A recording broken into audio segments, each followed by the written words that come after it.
Buddy on LinkedIn and YouTube. It's nice to see you here on this event.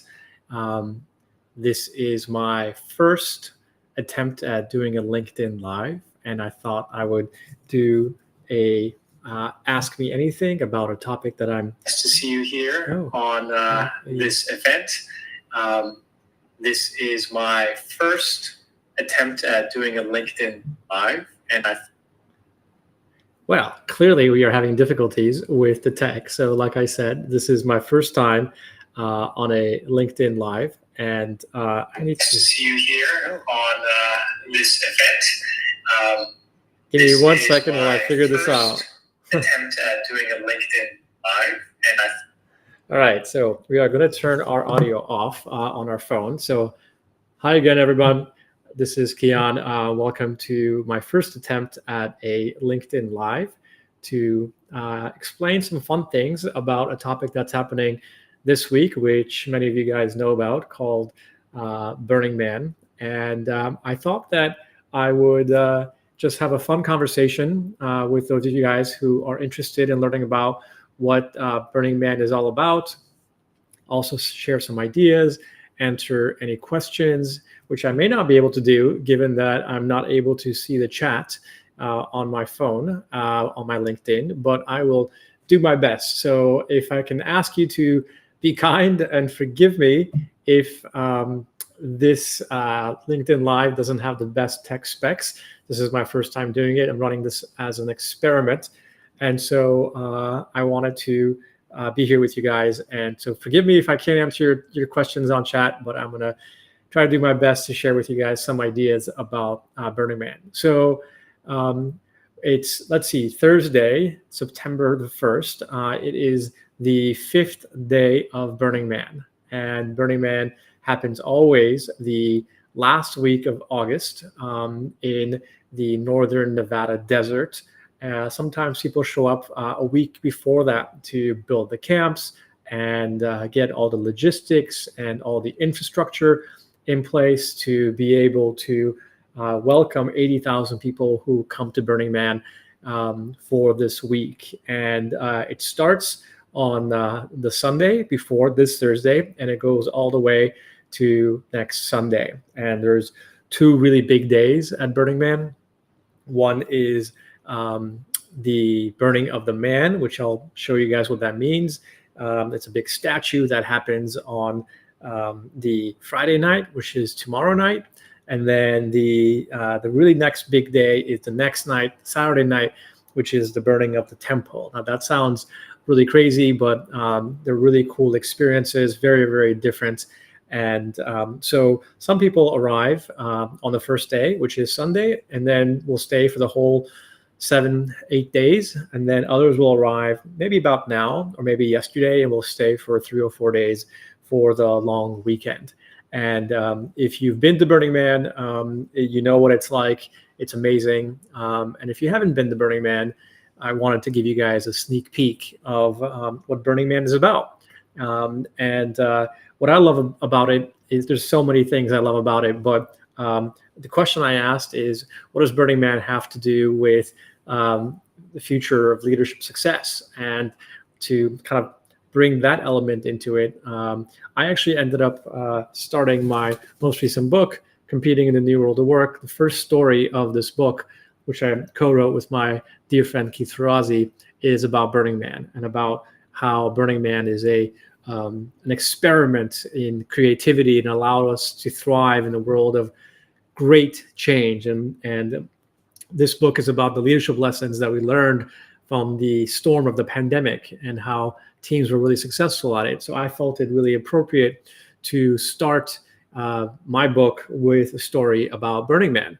And I want to tell you guys about that. But before I tell you about that story in the book, what I would love to do is maybe just jump in and share with you some slides and some images that are really fun about Burning Man, which I think will sort of explain what that's all about. And so let's go it. So again, if I mess up on the tech, please forgive me. This is my first time running a LinkedIn Live, first time streaming directly. to LinkedIn and YouTube. But I thought it'd be a really fun experiment to try and explain what's going on in Burning Man this week with some fun images, and then tie that into why that matters in a world of leadership. So with that, let me share my screen and wish me luck for this to work. Okay, here we go. All right, so I think I got this correct. This is about to come up. Give me 1 second. All right, so I'm going to allow this to happen. All right, let us go to our presentation. And I hope you guys can all see this. I'm going to really pray that this works. Okay, so, this is, let me just go into this mode. I think you guys can all see, this is an image of Black Rock City, which is in the northern Nevada desert. It is about an hour and a half north of Reno, on federal land, which is called the Bureau of Land Management. Actually maintains this very beautiful playa of soft sand, and which was previously like a lake bed from eons and eons and eons ago, and it has essentially been turned into flat land, and one of the smoothest sands in the world. And so people gather at the end of August on what they create called Black Rock City. And Black Rock City doesn't actually exist. It is something made up by burners, which are the term that people call people who attend Burning Man. And if you look at the image, it looks like a semicircle, and that's by design. The way it's designed is that you have it looks like a semicircle with the hours on the edge of the circle. So on the far right hand side, you have 2 o'clock, 3 o'clock, 4 o'clock, 5 o'clock, 6 o'clock, 7 o'clock, 8 o'clock, 9 o'clock, 10 o'clock. And this is sort of like the radius of the circle. And then there are multiple layers from layer A all the way through layer H. There's 8 layers. And so this is a way that Black Rock City is organized.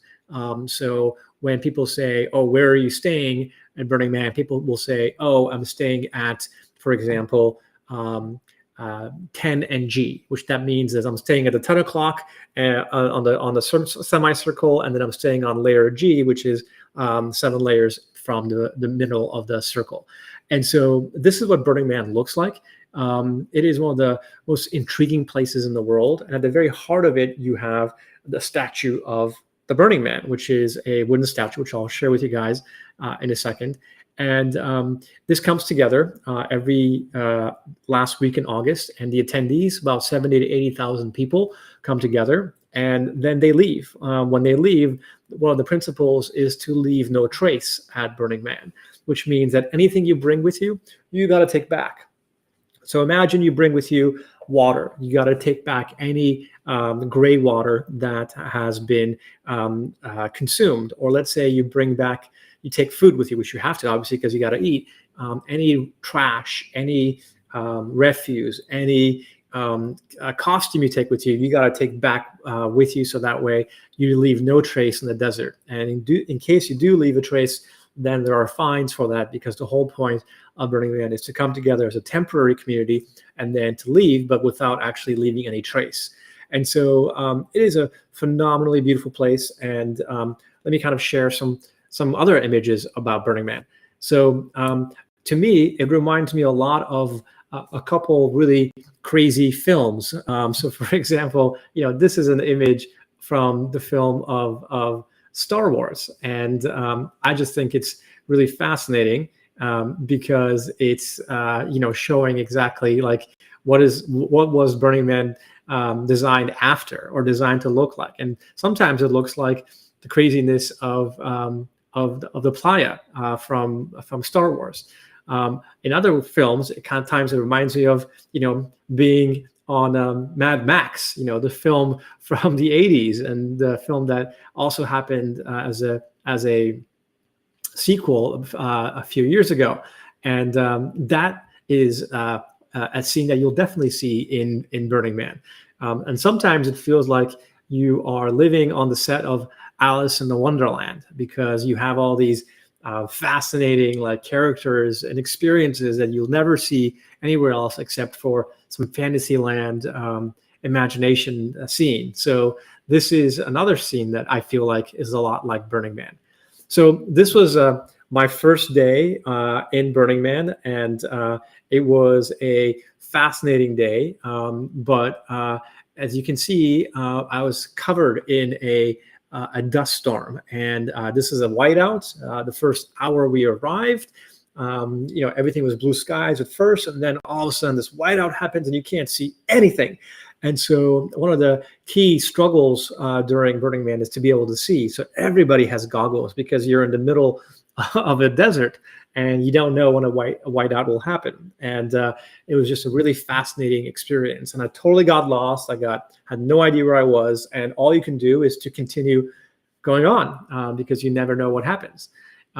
So I actually was lucky that eventually the dust storm lifted, and I was able to see like my way around the Black Rock City, and I found my way to the Man. And so this is a picture of the Burning Man, which is a statue that is built every year to resemble a man, and he has his arms down and all week long. And then on the final day, so on Friday, when the party happens, where he is burned in this effigy, he raises his hand. And when I got lost, I didn't know where to go. And so I made my way to the Man, and I kept a little bit of shelter there as the storm passed. And I ended up meeting some people who really helped me out to figure out where to go.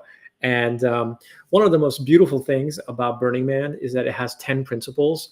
Some of those principles include, for example, that you have to be radically self-reliant.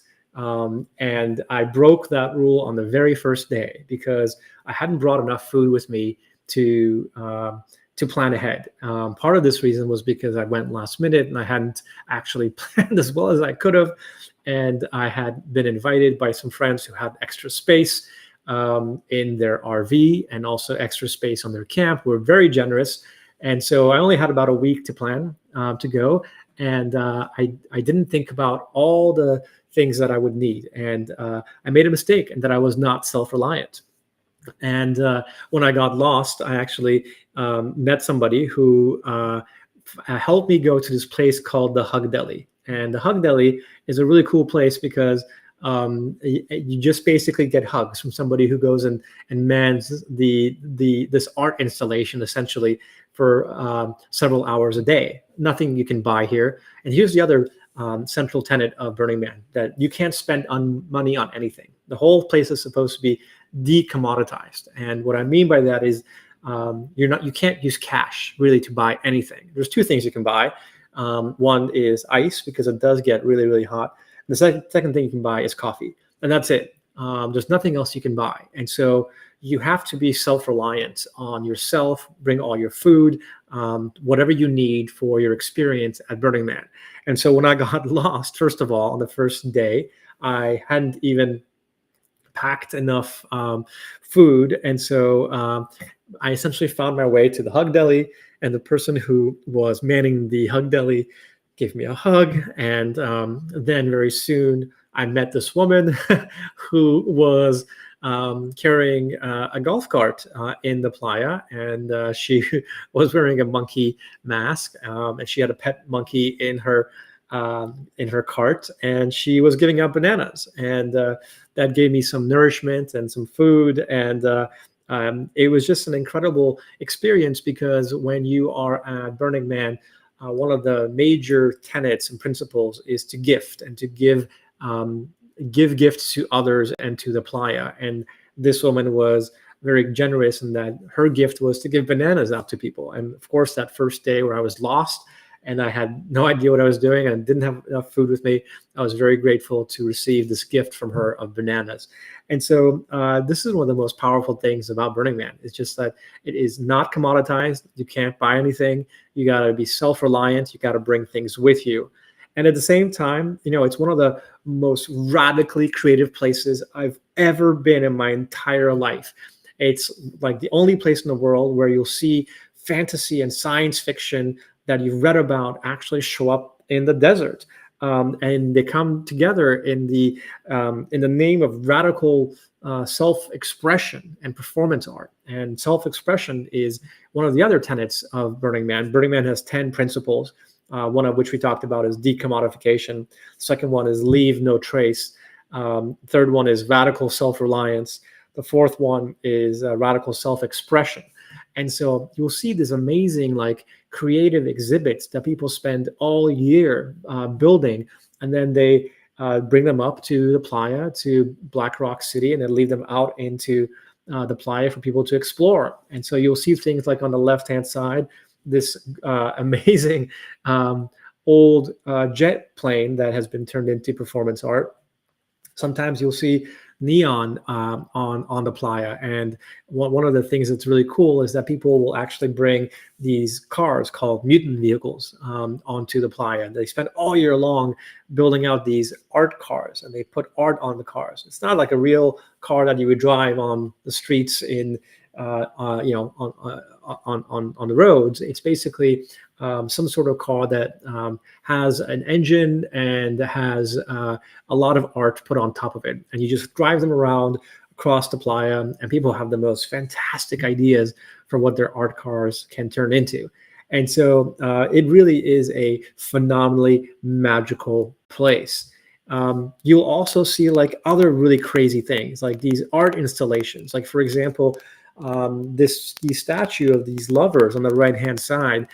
This statue was, my gosh, multiple stories high. This was a 3 or 4 story high statue that people have built over the course of the year leading up to Burning Man, and they spend so much effort to bringing it to the playa. And the whole idea is to just express yourself, and you'll do that in so many different ways. Or you'll see this other statue on the left-hand side, which looks like a tornado, actually. And so it is just such a magical place. You'll also see really absurd things on the playa, like polar bears in the desert. And so you can see there's people here at the bottom of this picture that gives you some perception of how big the scale of this polar bear is. And so when was the last time you were in the desert and you saw a polar bear? Well, never. It never happens. But at Burning Man, anything is possible in the name of creativity. Anything is possible in the name of self-expression. And I just love about that. You'll see other absurd things, like, for example, you might see ships roaming the desert. So this is an art car, like I described earlier. It has wheels, it has an engine, it has been certified by the DMV in Burning Man, which stands for the Department of Mutant Vehicles, to be safe enough to be driven on the playa. And so you can see that people are on top of this boat. They're having a huge party, and they put all their bikes in the back. And biking is actually a huge, important part of Burning Man because it's so expansive. It's so wide. It takes forever to walk across Black Rock City, much less the other expanse of the playa. So everybody gets around by having a bicycle, and people will dress up their bicycles to be able to identify them amongst the thousands of other bicycles that you'll find across the playa. But I just love this picture because it talks a lot about the community of coming together and literally doing something crazy like taking a ship on top of the desert.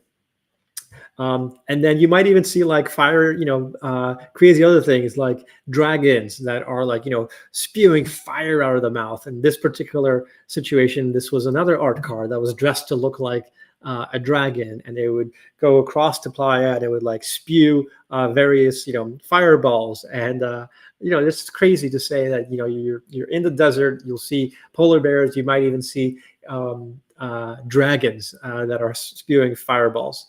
um, I think you'll also see like other really interesting things in Burning Man is that it is a place of radical inclusion. And that is the fifth principle of Burning Man, in that people feel that they are included. And inclusion here means that you have a sense of belonging, that everybody is invited, everybody is included. There are no ropes, there are no barriers, there are no gatekeepers. It's not just for the rich or the powerful.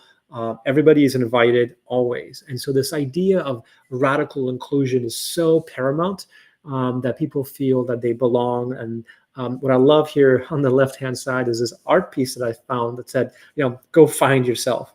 And then there's two others to the left of it that say, embrace the detour, or get lost.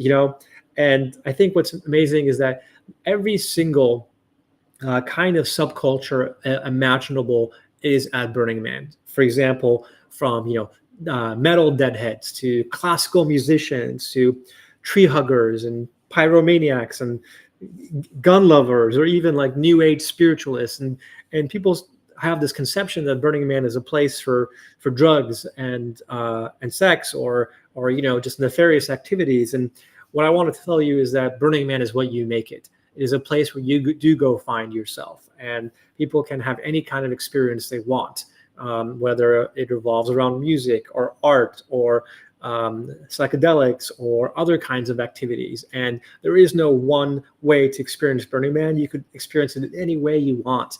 There are even like musical theater camps, and if that's what you want to spend your time doing, that's available. There's even kid camps where people come with their kids, and it's a place that is safe and looks after the family and also has kid-friendly activities. So Burning Man really is whatever you want it to be, and that's what they mean by the idea of radical self-inclusion, where everybody can come and participate and feel like they belong.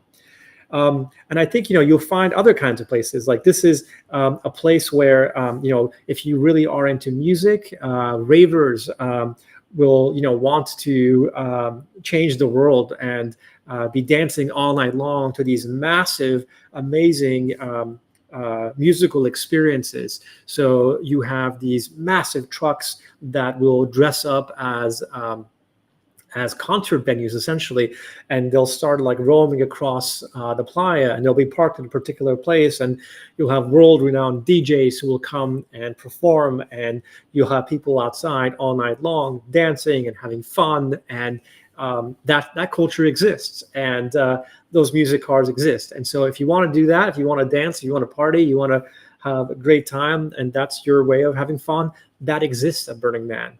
But that's not the only way. You also have here, which I think is hilarious, you have anarchists, or people who think that they're anarchists, or who are dressed up as anarchists, who want to come and change the world by seizing power like they did in Mad Max. And here you have this structure called the Thunderdome, which is literally like built out of Mad Max, and people will climb on top of it and just to watch. And what's happening here is actually people are in a little bit of a fight, but not like a beat you down fight.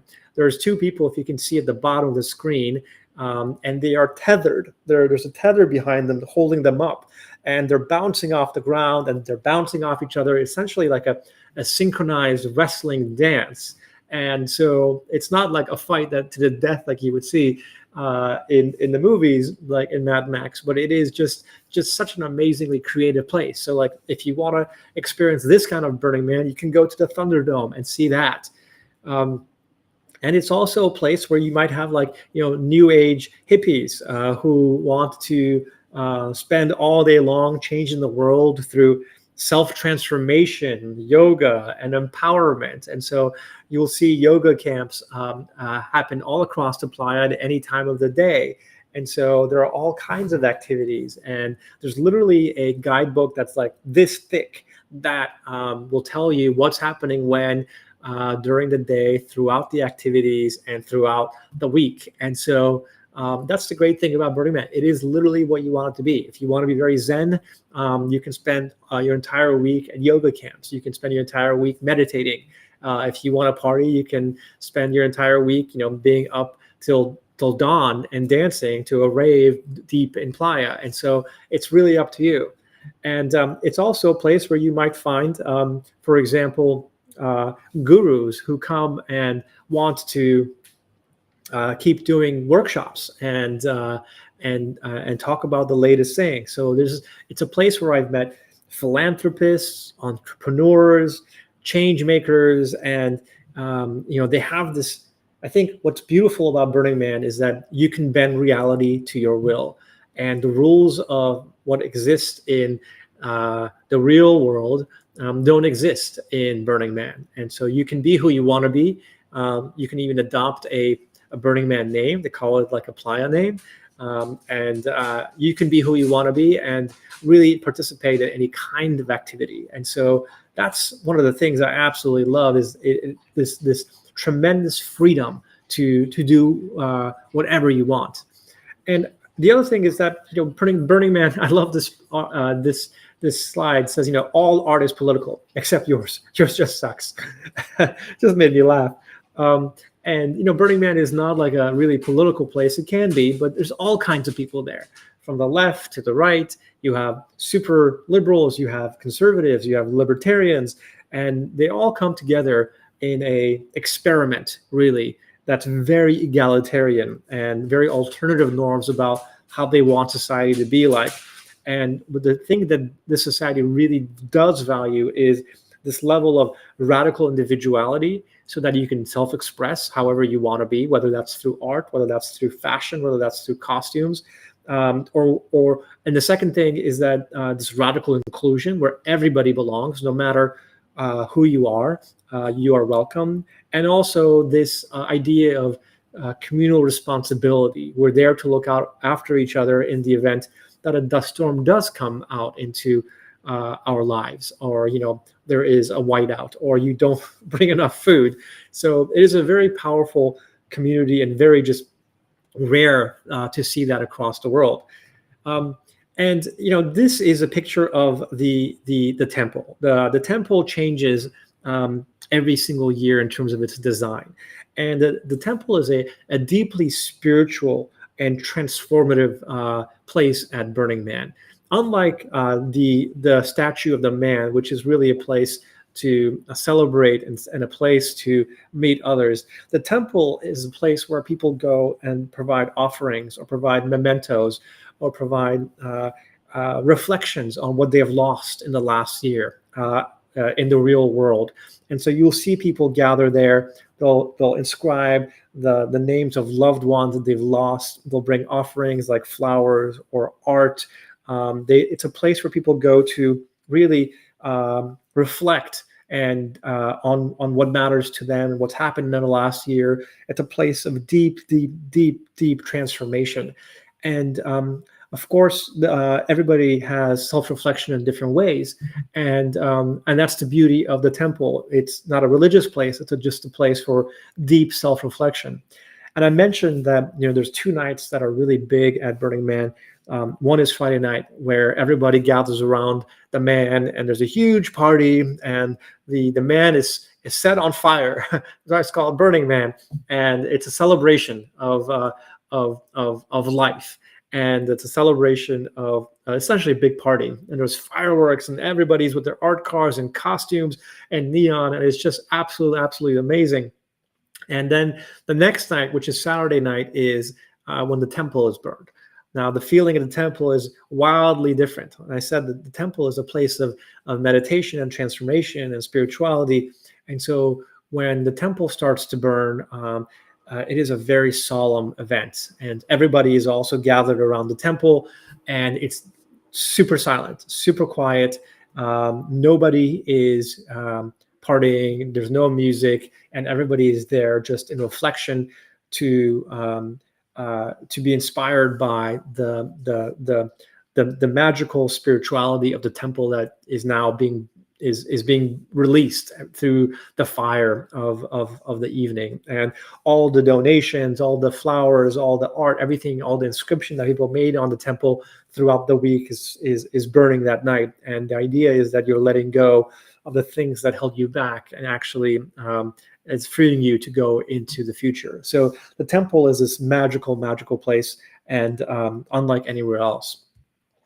And so this is a picture of the Friday night where the man is being burned. And I mentioned to you that this is like a big bonfire, and everybody's dancing, and there's like the art cars are going all around, and there's fireworks and there's music. It's a really loud, fun, celebratory affair. And for me, it also made me think about like it feels like a very temporary art experiments and radical creativity and free thought.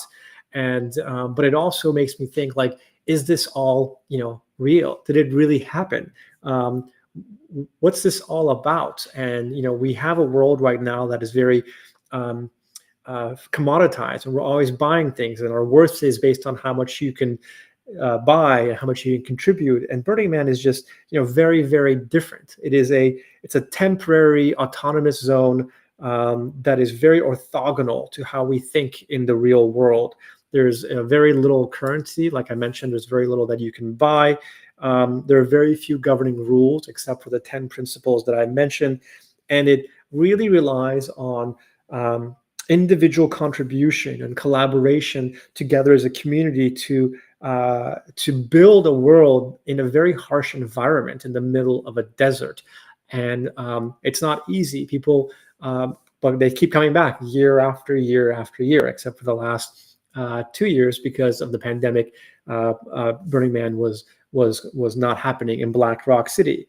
And I think what Burning Man really taps into is like this deep desire for complete self-expression that sometimes we don't have in our everyday lives. And people feel that they can be who they want to be on the playa in Black Rock City, and it doesn't matter. And there's no fear of like censorship or judgments.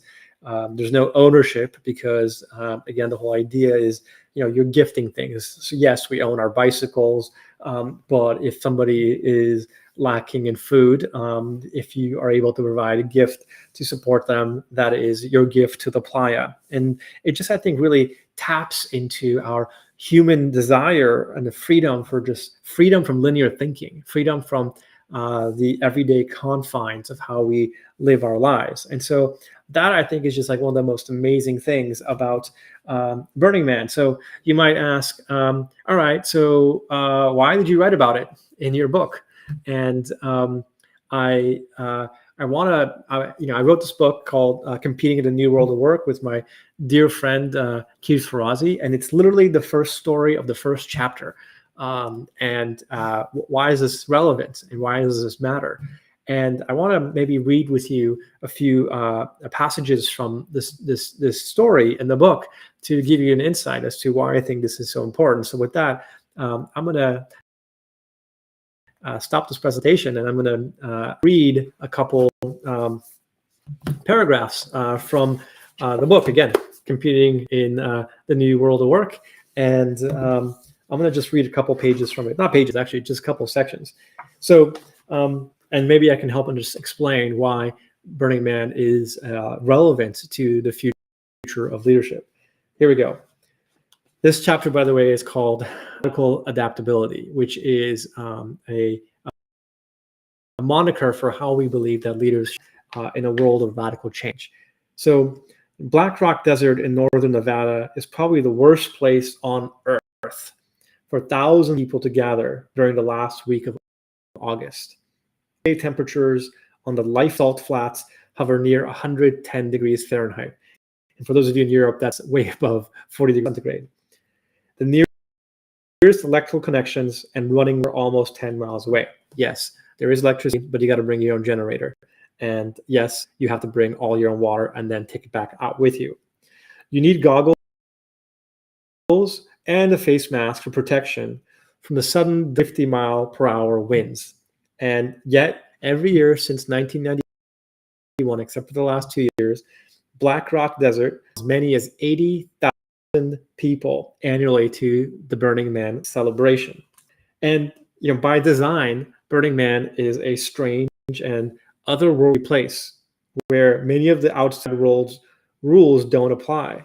And for 9 days out of the year, a community springs up in Black Rock City, social experiment where money is forbidden and extreme creativity is celebrated.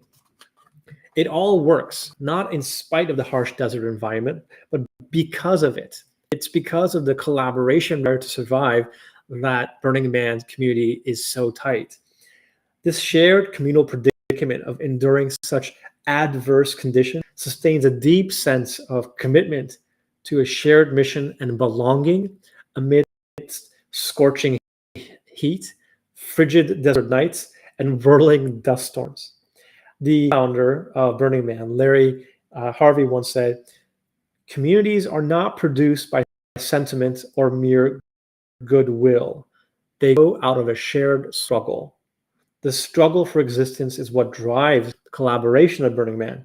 The unforgiving desert is that crucible for creativity, which you see in so many of the pictures that I just shared with you." The founders of Burning Man refer to it as an experiment in temporary community dedicated to radical self-expression and radical self-reliance. And when we were writing this book, we started writing this book in the early days of the pandemic. So if you remember to the spring of 2020, things were really crazy. We had no idea how things were going to evolve from week to week to week. And it just felt like we were living in constant crisis after crisis after crisis. So we thought about it and we said, what does this remind us of? Well, it reminded us of Burning Man, of being on the planet in a dust storm, and then having to figure out how does our team collaborate to be able to thrive in a world of constant uncertainty and crisis. And Burning Man is a small and deliberate social experiment, and the pandemic turned out to be its own kind of social experiment for the workplace. Whether it was definitely accidental and it was definitely tragic in so many different kinds of ways, and it was conducted on a global scale, but it really made us really think about how do we thrive, how do we adapt, how do we think about teams, how do we think about doing things that are really, really hard. And the many months that we spent in the strangeness of the pandemic, I think exposed all of us to the same possibility of personal transformation that burners feel when they go to Burning Man. In the pandemic, we could either duck into a tent and wait for the dust storm to pass, or we could, find our way to new heights by exploring the unknown, uncertainty through what we call radical adaptability. During the pandemic, we witnessed how fast and how far people can go when they're given the chance to rise to the occasion and manage their own way out of one crisis after another. And that's why we subtitled the book, How Radical Adaptability Separates the Best from the Rest, because that's what we felt like was happening in the pandemic, and also what happens on a day-to-day basis on the playa in Burning Man. Burning Man is about radical self-inclusion, radical self-expression, radical inclusivity. And we realized these parameters are so important for how teams and how organizations and how leaders thrive in the future that is uncertain and is also very different than a normal world. And so, as part of this book, we interviewed over 2,000 executives from all across the world, from large companies to small companies, from startups to nonprofits, to really try to better understand what were those leadership characteristics that allowed people to thrive. And from those 2,000 interviews, we narrowed it down to 4 key skills which we think every team can learn. And I'm going to share my screen again on this, and hopefully this works. Hopefully this is not going to fail on me. And I hope you can see these 4 leadership characteristics that we think every team needs to learn to be able to thrive in a world of constant uncertainty, in a world in the future where you don't know what's going to come ahead. And these 4 characteristics include collaboration and inclusion, agility, resilience, and foresight. And people think that these are obvious, and they are, but they're actually harder to put in practice on a day-to-day basis.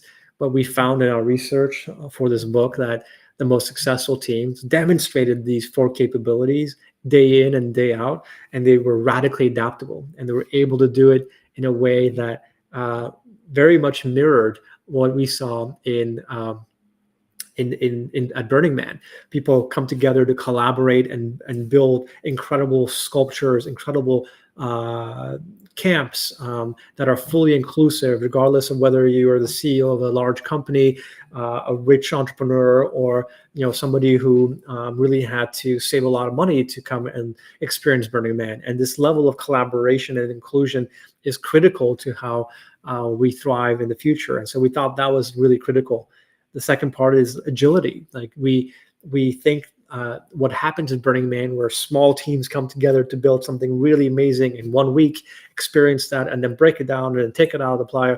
These kinds of small experiments are so critical to success for any kind of organization. And resilience. Now, resilience is sort of this magic word. It's a buzzword. Like, how do we become resilient? And everybody has different kinds of resilience. Some people have more financial resilience. Others have more social or family resilience. But when you're in deep in the playa and Burning Man, and there is challenges like a dust storm, you have to learn how to get over that and thrive. And resilience is the idea of how do you make sure everybody is on your team and your camp and in your van at Burning Man is doing well and surviving and having a good time and looking out for each other and making sure that we cross the finish line together. And the last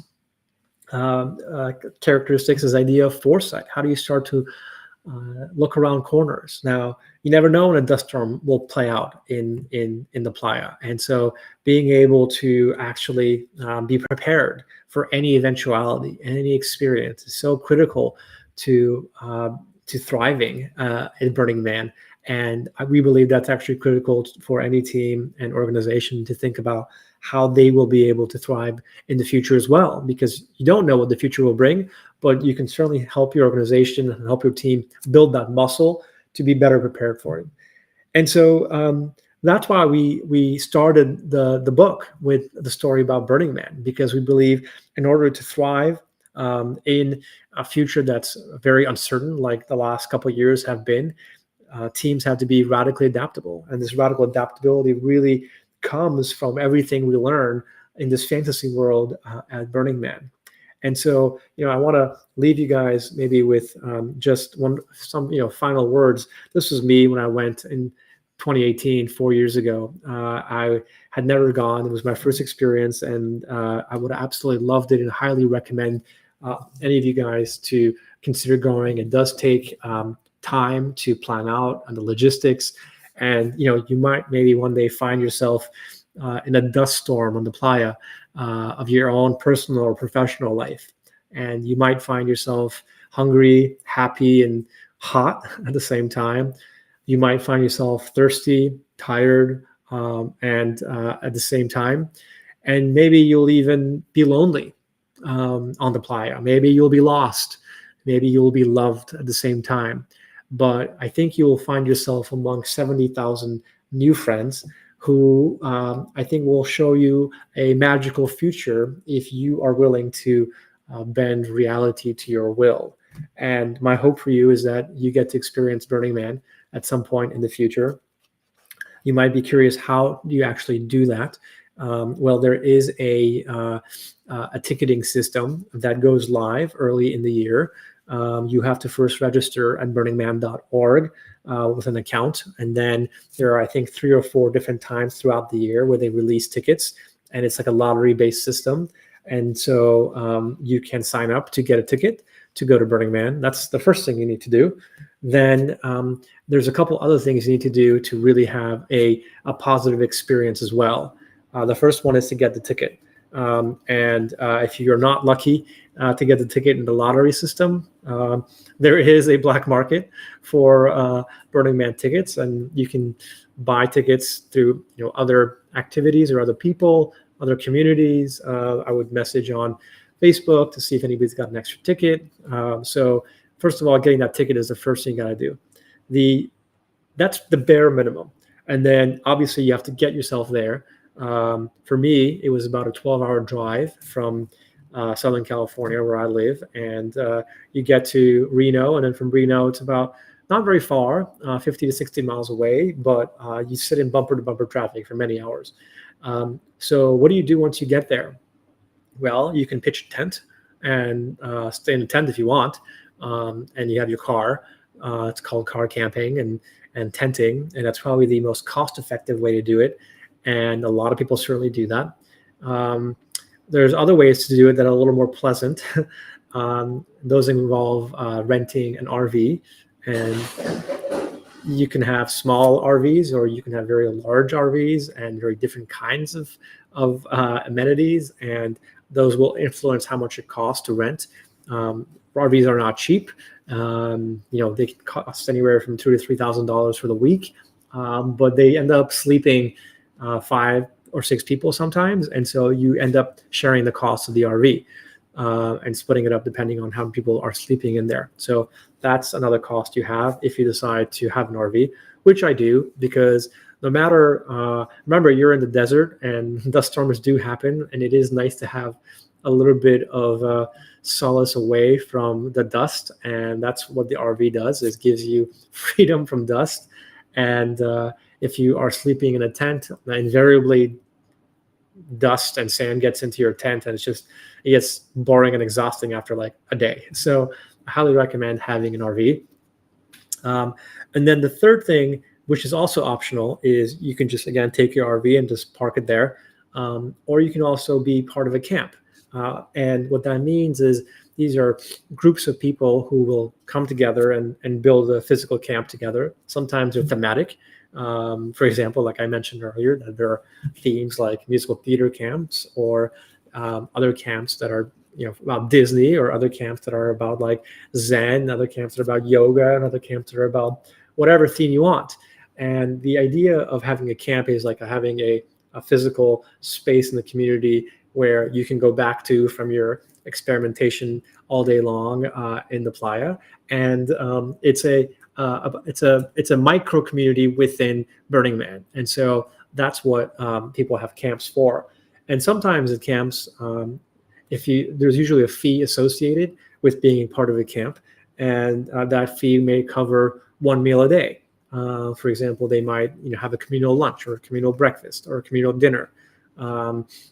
They might have access to showers that they bring in, and so that is another benefit. There's not a whole lot of water in the desert, so you're not going to be showering a lot. But even though it's really hot, it's very, very dry, and so you don't really sweat very much. And so I didn't really find the need to shower that much, to be honest with you. But it's nice to be able to if you want. There are facilities for that at some camps, and in order to do that, you have to pay a camp fee, and so that's an additional cost. And some camps are a little more basic, and some camps are a lot more posh, and so they have different price points. And so between your ticket, which is mandatory, renting an RV, which is optional, and joining a camp, which is optional, and then other optional things are having costumes, so that's another cost, depending on what you want to do, and amenities like food and just the basic resources. It could be as inexpensive as let's say $1,000 to attend, not including transportation there. To a moderate cost would be roughly around $5,000, because you've got your ticket, your RV, your camp, your food. Let's call it $3,000 to $5,000, and then there are some camps that have much posher facilities and unique experiences, and those can be even a lot more expensive, way north of $5,000 total to attend. Yeah, it's a lot of money, but it's a week that's unlike anywhere else you've ever been, and this is why people keep going back every year after year after year, because there is nothing else like it on the planet. Now, Burning Man is a community. There are smaller regional Burning Mans that happen in other parts of the world as well. There's a place called, I think it's called Africa Burn in South Africa. So, getting from South Africa to northern Nevada is really hard, and I've got friends who do it, but it's still really hard to do. So there is a community in southern Africa, and they have Africa Burn, which is like a smaller version of Burning Man. There's Israel Burn, so there's one that happens in the desert in Israel, and there are other communities. And the whole idea of Burning Man really is to have a year-long community devoted to radical self-expression and self-reliance. I mentioned some of the 10 principles of Burning Man, and I said that you have radical inclusion, that anybody can be part of Burning Man. You have gifting, which is Burning Man is devoted to acts of gifting, like that lady that had a cart of bananas. Burning Man is decommoditized, which basically means you can't buy anything. So in order to do that, people are gifting things and creating opportunities for people to get things through goodwill. We talked about radical self-reliance, so that the individual is discovering, exercising all their inner resources, which I clearly failed at on that first day. Then you've got radical self-expression, which is the idea that every individual has unique gifts, and how can you give your unique gifts to a larger group and collaborate together, whether that is maybe a camp that you're with at Burning Man, or whether that's your tent mates, or whether that's a stranger you meet. Then you have another principle is communal effort, and this idea that we are doing things together, we are creating things together, and spaces and unique ways of living. And I'm going to footnote this in a second. I'll come back to it because I have a good story for that. Another principle is civic responsibility, that we are committed to having a civil experience, and we're committed to making sure that everybody is following what's healthy within the orders of the law. Another principle is leave no trace. So you can't leave any trash behind, because this is federal land, which is managed by the Bureau of Land Management, and we want to make sure that we leave no trace, physical or food or anything. And so it's really important that we take everything out. The ninth principle is this idea of participation. Everybody is involved. Everybody can transform, whether they do it a little bit or a lot, and everybody's invited to play. We want to make sure that the world is really participatory for everybody at Burning Man. And the last principle is this idea that everything is immediate, and we want to make sure that we're not just building this fantastic world, but it's a world that everybody can experience in real time there, which is part of the reason why it hadn't happened for the last 2 years, because the pandemic wouldn't allow for people to have that physical immediacy.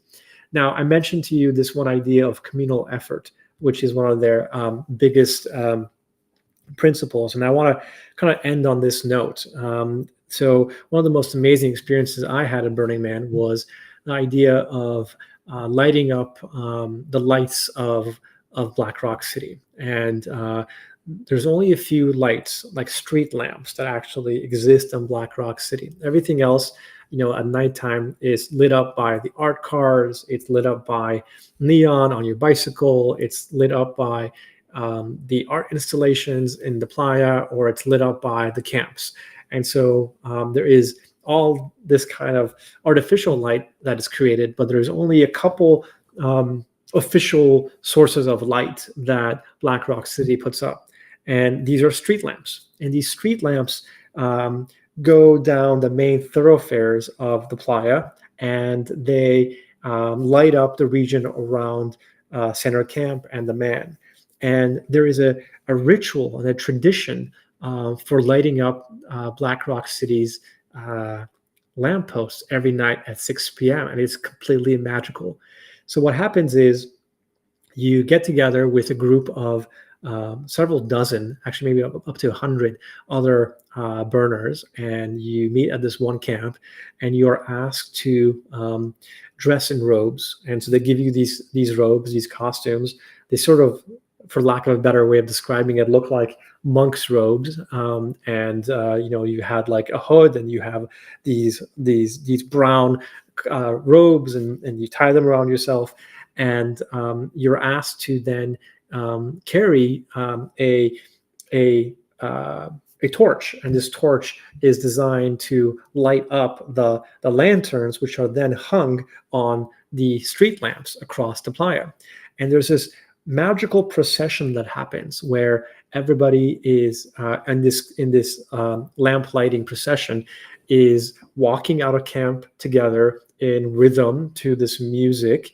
It's very like mythological, and it just has so much ritual built into it. And you basically, one person takes the torch and lights the lantern that is right there, and another person takes the lantern, puts it on this long piece of like pole, and then they lift up the pole and they hang the lantern on top of the street lamp. And they do this one street lamp at a time. And this takes about an hour to do, and it's really magical because as you're doing this, it's kind of hard work, and you have to work in tandem and in unison with 3 or 4 people in a small little group within the larger procession, and it has to all be done in a very quick fashion. And you're constantly running to take the torch and light the lantern, and somebody else takes the lantern and puts it on the end of this like long pole and lifts it up, and then hangs the lantern on top of the street lamp, and it comes down, and it keeps going over and over again until all of the lamps of Black Rock City are lit up. And this happens every single night. And one of the things that's so powerful to this idea that we are in it together in terms of communal responsibility, and that's one of the principles of Burning Man, is that as these lamplighters are lighting up the lampposts of Black Rock City, there are literally hundreds of burners just standing and watching you, and they're applauding you, and they're thanking you, and they're screaming, "Thank you, lamplighters," because this is the gift that these lamplighters are giving. They're giving the gift of light to the other burners, and we're helping them see at night. And it's just like this mystical, beautiful experience where everybody's cheering you on and clapping and saying, "Thank you, lamplighters." And it was one of the most magical and spiritual experiences I had at Black Rock City. And so if you do go to Burning Man, I would strongly recommend that you become a volunteer to light up the lamps, the street lamps of Black Rock City, at least one night during your stay at Burning Man, because it's a gift that you give, and you just can't believe how much love you get back and light from others who are just so appreciative of the work that you do. So that's the experience of Black Rock City and Burning Man. Once the temple burns on Saturday night, people pack up and start heading back home again. And some people leave before the temple burns. Some people leave after the man burns on Friday night, and or the statue of the man, really.